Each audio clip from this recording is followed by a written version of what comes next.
Developing details of Monday's deadly shootings at Naval Station Norfolk. Hello, I'm Nicole Livas. And I'm Tom Shad. More details emerged late this afternoon about a sacrifice deemed nothing less than heroic.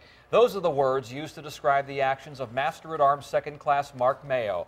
The Navy says he put his body in front of an armed man, giving up his life for others on the ship. Chopper 10 was above the scene from a few miles out as investigators combed Pier 1 for clues. We still have not been told much about the shooter himself, but we do have a better idea of exactly what happened Monday night when chaos broke out. We have live team coverage of the new developments. And we're going to start things off with 10 on your sides. Andy Fox is going to walk us through what we learned a short time ago. Andy?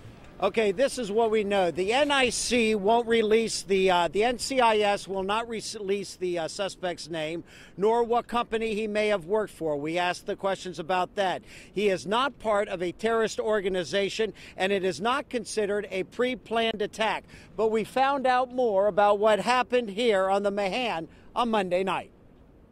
On Monday night at 11, the suspect drove through Gate 5 with a valid transportation worker identification credential. That gives him access to the base and other bases. The details of his access through entry control still remain under investigation at this time. The suspect, who was not hauling a trailer for delivery or pickup, drove about a quarter of a mile to Pier 1, home of USS Mahan, and entered through this guard gate with the Twick Pass. When he arrived at the vicinity of Pier 1, the civilian departed his 2002 freight liner truck and gained access to the pier on foot. The civilian proceeded up the ramp towards the USS Mahan. The civilian was confronted by security personnel from the ship and the base while on the ramp near the quarterdeck, at which point the civilian got into an altercation with the petty officer of the watch and disarmed the watchstander. At that point, Petty Officer Mark Mayo, working base security, protected the petty officer. Pushed the petty officer of the watch out of the line of fire, stepped over the watchstander, and proceeded to fire his weapon at the civilian. Petty Officer Mayo was fatally wounded in the exchange of gunfire before additional security forces were able to neutralize the civilian. Numerous pistol rounds were fired by the suspect and security forces. At least one roving security team member returned fire with a rifle.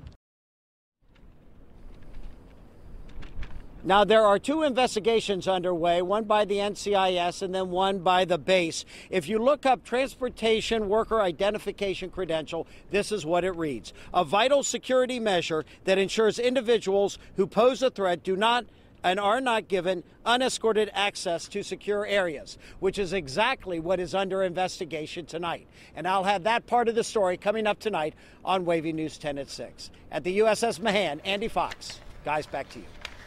Andy,